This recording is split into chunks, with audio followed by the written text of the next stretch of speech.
all again, but what I could remember is a lot of times when my children were growing up, I put them on the counter or even sometimes on top of the refrigerator. And I look at them and I say, come here, jump. And they had so much trust in me that they would jump.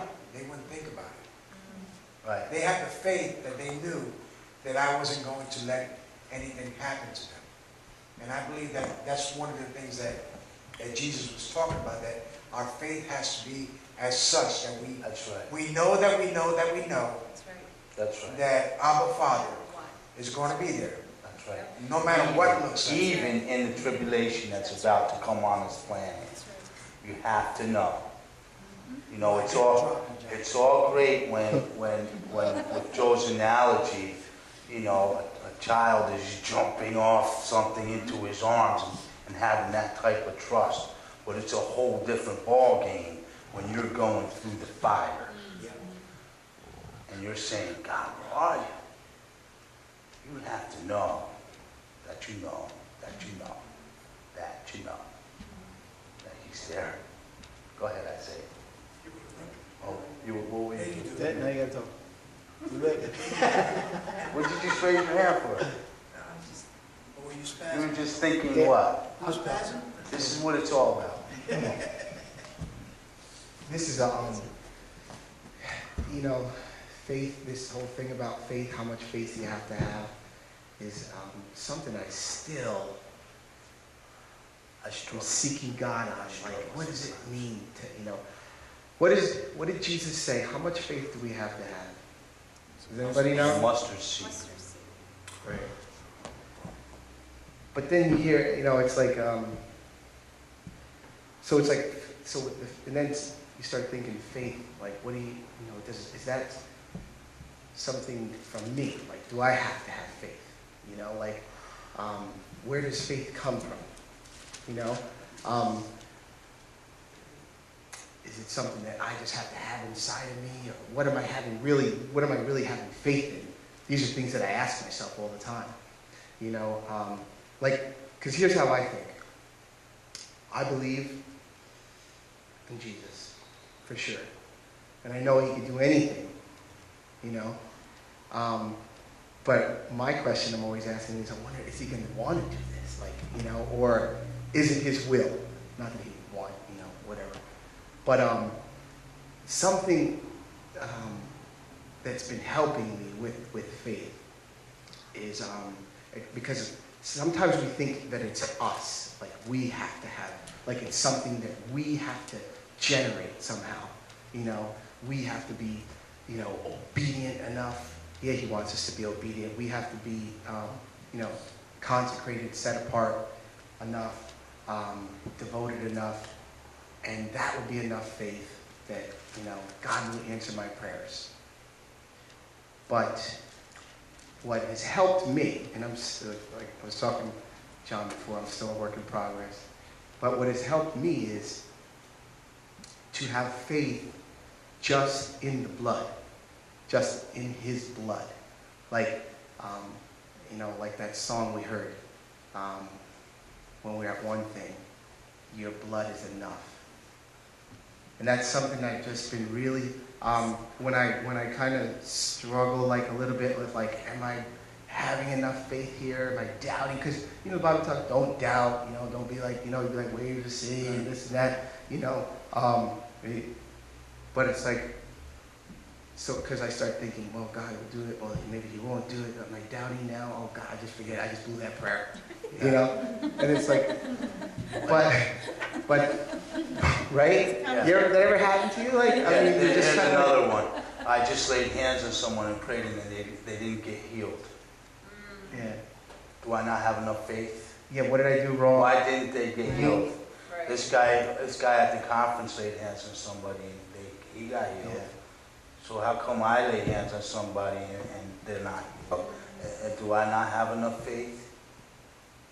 But what's been helping me is just to believe that, you know what, I believe in the blood, that His blood is enough. That's good. That His blood is enough to qualify That's right. That's good. All of us. That's right. For whatever it is that we're praying That's right. for. It's not my faith. I gotta have more faith. I don't have enough faith.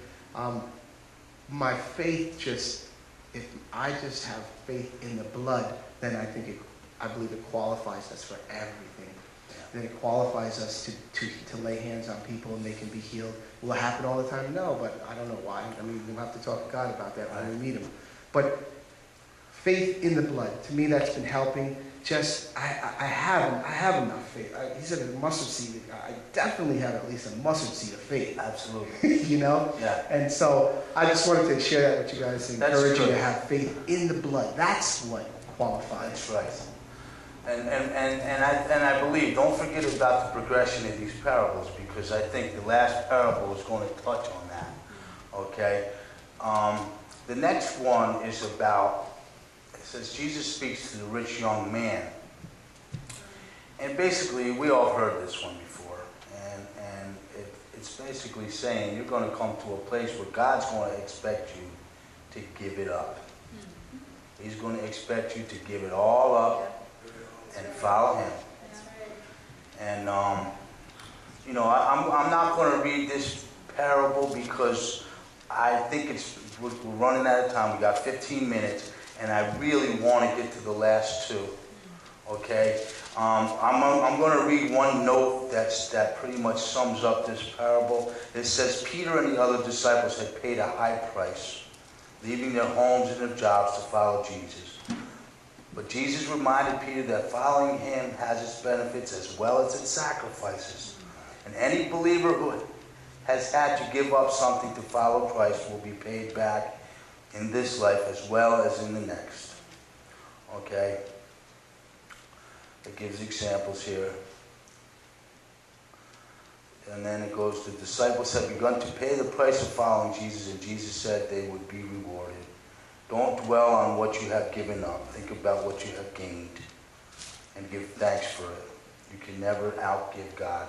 All right? And basically that sums it up, but I want to get back to the faith issue. All right? And the next little section, you got Something I want to share too. Yeah. okay.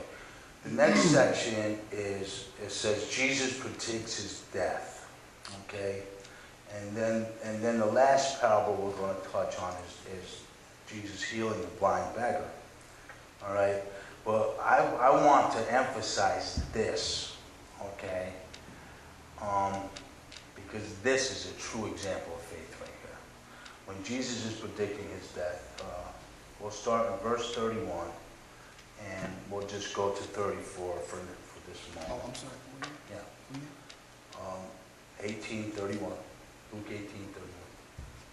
We're doing the whole chapter today. It says, Then he took the 12 aside and said to them, Behold, we are going up to Jerusalem, and all the things that are written by the prophets concerning the Son of Man will be accomplished. For he will be delivered to the Gentiles and will be mocked and insulted and spit upon. They will scourge him and kill him.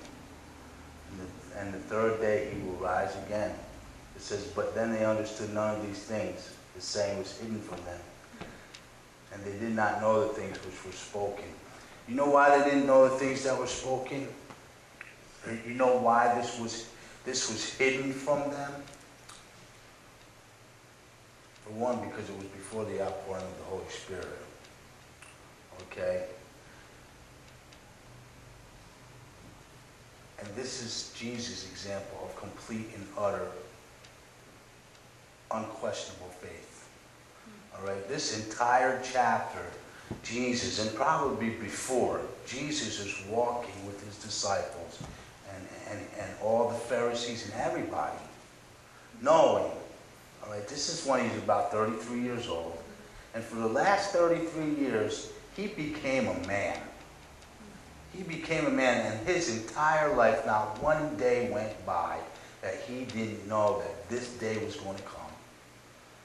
That he was going to have to just have faith in the Father, that he was going to come and he was going to suffer and be beaten and scourged and trampled on and whipped and ripped to pieces and hung on a cross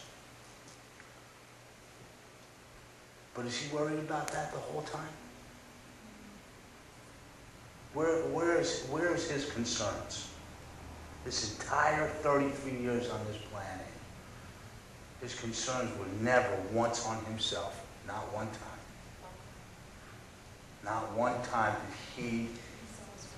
Right, but to see the faith that he had was so strong that he never said, except for the one moment in the garden, but he says, but your will be done, Father. But the faith that he had to have to know that tomorrow I'm going to be killed. Imagine, you're walking down the road, you're Jesus. 33 years, every day of your life, you know the day's coming. The anticipation of it all. And now it's here. And here it is. Tomorrow's the day. I'm getting home on a cross tomorrow. But I don't care about that. I have faith in my Father. I want to care about you. I'm going to tell you what's going to happen. I'm going to make sure that you know his concerns were not on himself. His concern was on the people around him, the saints. His faith was so strong that he could actually love, knowing that they were going to kill him 2 days later.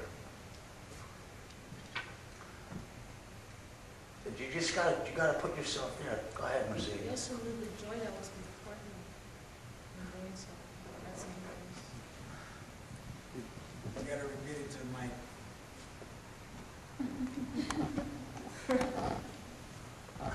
She's like, yeah. Ta-da! Hey, welcome to my When world.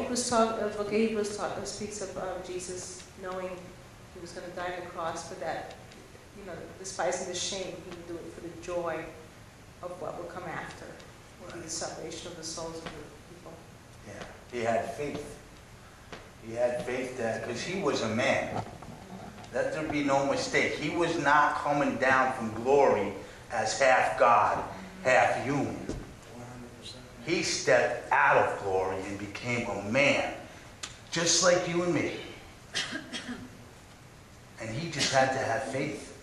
He had to have faith that God was going to truly resurrect him.